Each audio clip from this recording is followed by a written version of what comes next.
I came from a very rural, very poor part of the country where uh, most people don't make it out, and if they do, they just make it out to work in to work offshore or something like that. And I had a very close friend who passed away over COVID, not of COVID. He had a heart attack at age 40. His name was Blake Mm. Parker, and he was a musical genius. He taught me how to play hooky with the universe. He he was in some other era. He would have been like a guru or a shaman or something like that. But he had no place in the modern world, and he should have. I always think to myself, like, I made it out of there, but Blake is the one who should have made it out of there.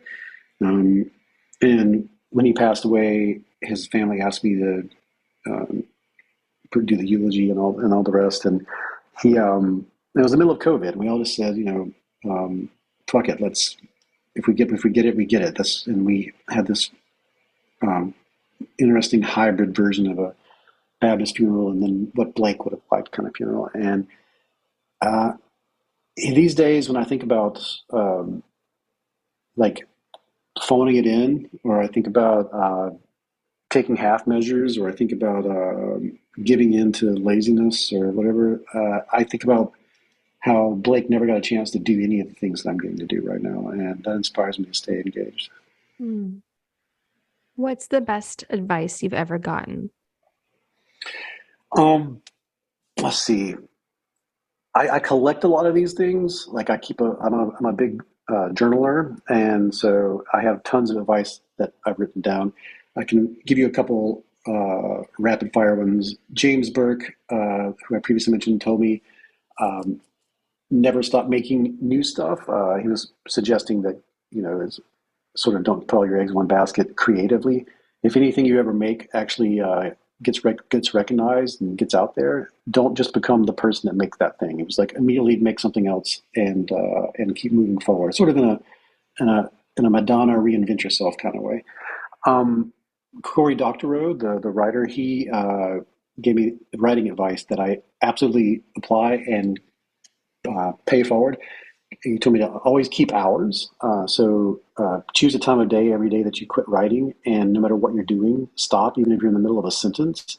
And that leaves a ragged edge. So the next day when you come back to the page, you know what to write about because you need to finish what you were working on the day before. Humongous. Um, Trish Daly, my editor at Portfolio Penguin Random House, she said always make sure to put yourself in there. On my previous book, she was and on our meetings, I would tell her all these things I was excited about, and she would say, or things that I was thinking about, and she was like, "Why is that not in the book?" And I was like, "Oh well, that's me time." She goes, "No, no, that needs to be in your writing." That changed everything for me. And the last piece of advice I'll pass forward is Aaron Malone, board by my agent, who is the person who yoinked me out of the deep south and put me into the world that I'm in now. Whenever I'm telling her or pitching her ideas, she always shoots them down if it's unless it's like the 10th time I've told her about it, because she is adamant about if I'm so excited about it I can't stop talking about it, then that's probably a project that I could stick to for a couple of years. If it's just some wild, crazy, this would be a crazy good book concept, she just waits until I can't stop talking about it. And many times I don't mention it again, and so she's been right every time in that way. Um, those are hopefully those are some bits of advice you can use yourself. Mm. What's your favorite place you've ever visited? I have only two answers to this one, thankfully. I,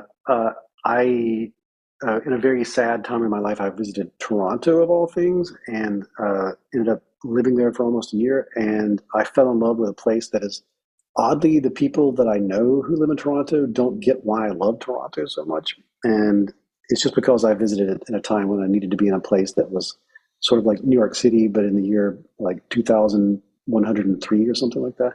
Uh, I really dig the strange vibe that Toronto has, and the fact that a good portion of the year you have to just hunker down and stay inside and be cozy. I dig it.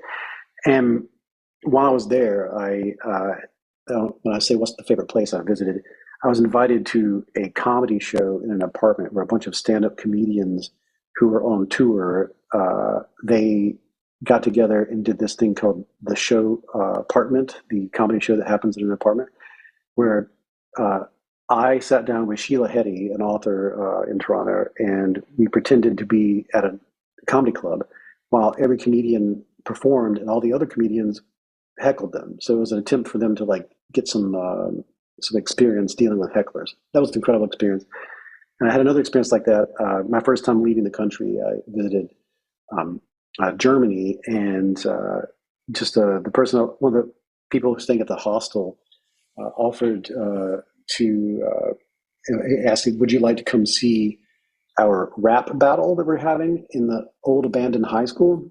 And I'll never forget watching a bunch of young German rappers perform a rap battle where they would say in between their songs, "Yes, yes, y'all, yes, yes, y'all," and there's nothing like that. There's nothing like "Peace out, peace out, yes, yes, y'all, yes, yes, y'all." That will never leave me. So those are the two. Those are my two favorite moments of visiting very alien and strange places. It's great. Toronto's one of my favorite cities. There's a fantastic vegan restaurant. There's a chain. I think it's Fresh. like Fresh, the best food ever. And I'm not even vegan, and it's extraordinary. I have the cookbook. Oh my God, yes, I love Fresh. They have like AstroTurf floors. It's great.